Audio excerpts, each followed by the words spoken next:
Hello, guys and gals. It is Krahmon again with another MTGA deck review. And in this one, we're doing a Bono deck. In case anybody watching this doesn't understand, I have interesting nicknames for mono decks, okay? Black mono is a Bono deck, a blue mono is a Bluno deck, red mono is a Rano, and white is a Wano. And then green is a Gono. So it just silly that way. But anyway, onto the Bono deck. Now I know it shows multicolored cards here, and I know you're like, oh, but it's multicolor. It can't possibly be mono. It actually is, because both of the multicolor cards that are in here are an either or. So I only cast the side that has cast for only black. Anyway, up first in the deck list, we have the Diregraf Ghoul. And this is just a really good one-drop black zombie, 2/2, enters the battlefield tapped. Up next, we have Fungal Infection. This is a one-cost instant. Target creature gets -1/-1 till the end of turn, and you create a green 1/1 green sapperling creature token. This is just for extra chump blocking and removal. So, yep. Up next, we have Cast Down. 2-cost instant, destroy target non-legendary creature. This is a really good card. Then we have Reassembling Skeleton. This is a 2-cost 1/1 skeleton warrior. And for 2, you can return him from the graveyard to the battlefield tapped, which is nice. He's recurring, which is awesome. Up to the first of the 2 multicolor cards. And now like I said, we're only focusing on the left side of these cards. The other side we're not doing anything with, so we're only focusing on this case, Discovery. And that is for a blue or black and 1 colorless. You surveil 2, then draw a card. And with surveil, you look at the top 2 cards of your library, and then put any number of them into your graveyard and the rest on the top of your library in any order. And this is a cheap draw card with no drawbacks, which is why this one's in here. Most black cards for draw have some drawbacks, just the way it is with black. Alright, next we have Find and Finality. Again, we're only focusing on the left side of this card, the Find part, which is either black or green for the 2, so it can be 2 green, 2 black, 1 of each, whatever, yada yada. Anyway, this sorcery, you return up to 2 target creature cards from your graveyard to your hand. Real simple, real effective, so that one's in here. This is better than the Macabre Waltz, because you don't have to discard a card afterwards either, so this is the better of the 2. Alright, up next we have Death Baron, and this is a 3-cost 2/2 zombie wizard. And skeletons you control and other zombies you control get +1/+1 and have death touch. And as you remember from the first 2 creatures in the list, they are a zombie and a skeleton. So you can see where we're going with this. Alright, up next we have Midnight Reaper, and this is a 3-cost 3/2 zombie knight. And whenever a non-token creature you control dies, Midnight Reaper deals 1 damage to you and you draw a card. Again, like I said, black always has a drawback to their draw cards. Man, that was a lot of draws right there. Anyway, this is good and bad. I have actually lost games due to this card. So this is a extreme double-edged sword. So if you do run a card that allows you to get rid of it, or chump block with this thing, or swing with it, if you realize, hey, this is costing me more than it's helping me, that's what you need to do. You need to get rid of it. Alright, up next we have Murder. This is a 3-cost instant. Destroy target creature. Always nice to have. And we have 3 Gravediggers, which is a 4-cost 2/2 zombie. And when it enters the battlefield, you may return target creature card from your graveyard to your hand. This is good for Death Baron's abilities. just good to get any kind of recurrence. So, up next we have Infectious Horror, and this is another 4-cost 2/2 zombie horror. And whenever this one attacks, each opponent loses 2 life. Now, while that's okay, that's good, but once you get a Death Baron on the field, this becomes a 4-cost 3/3 Death Touch with whenever it attacks, each opponent loses 3 life. So people have some choices when you start swinging with this thing.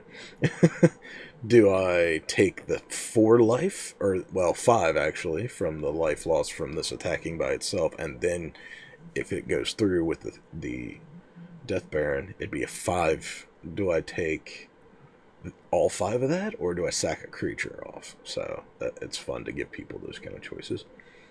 Up next, we have 2 Doomed Whisperers. This is a 5-cost 6/6 Nightmare Demon with Flying Trample. And you can pay 2 life to Surveil too, which it can be really good. Yes, it's costly after a while, but this can get you the next card in line that you need. Put it that way. This is deck manipulation, which is always a great thing. Plus, it's a 6/6 for a 5, and it's a flying with trample. This thing gets a lot of heat when it comes out. Up next, we have the Gravewaker, and this is a 6-cost 5/5 Bird Spirit with flying. And for 7, return target creature card from your graveyard to the battlefield tapped.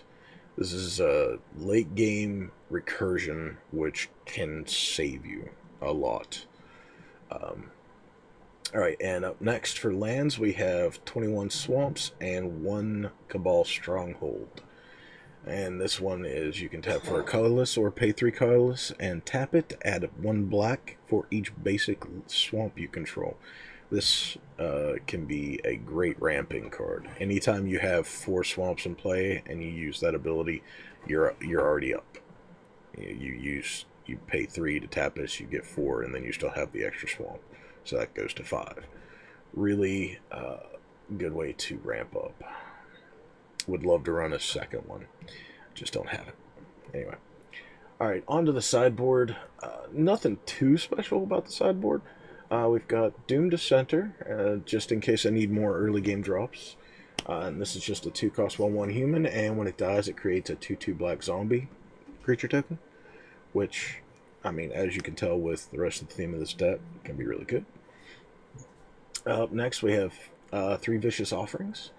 And this is in case you need more removal, or like say you want to get rid of your Midnight Reaper. You can do it to yourself. You sack him off for it, so you no longer get life loss. And then target creature will get -5/-5 instead of -2/-2. So this is a great removal card if you can spare the creatures. Then we also have 2 Demon of Catastrophes. This is a 4-cost 6/6 Flying Trample Demon.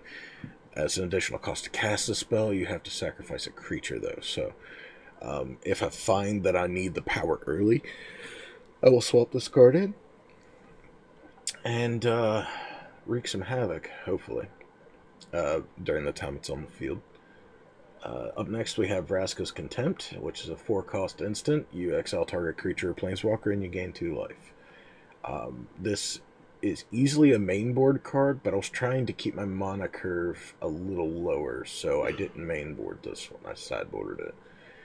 Same with Open the Graves. This one's a 5-cost enchantment. Whenever a non-token creature you control dies, create a 2/2 black zombie creature token.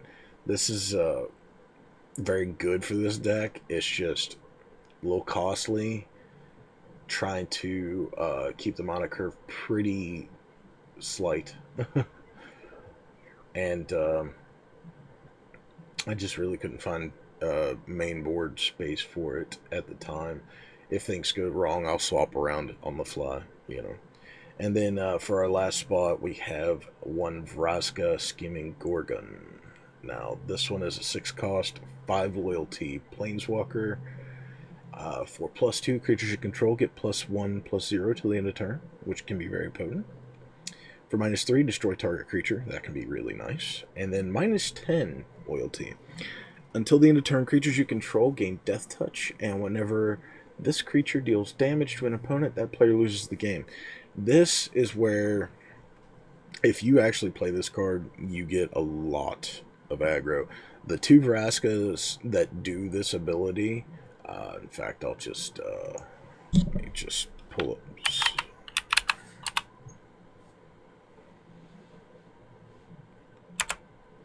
Okay, yeah.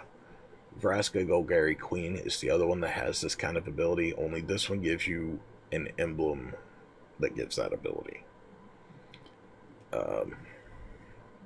Very brutal. Alright. But again, it's multicolored. We're trying to stick with mono. So we're running the Scheming Gorgon. Essentially, same respect for this one comes into play with 4, but it costs 9. Whereas this one comes into play with 5, but it costs 10. Equals out to the exact same. You still have to run the first ability a few times. This one's got a lot more versatility because of not destroying a non-land permanent with converted mana cost 3 or less. That's really nice because it can cover a lot of things, but destroy a creature is also really potent. So, excuse me. Sorry, there's a hiccup.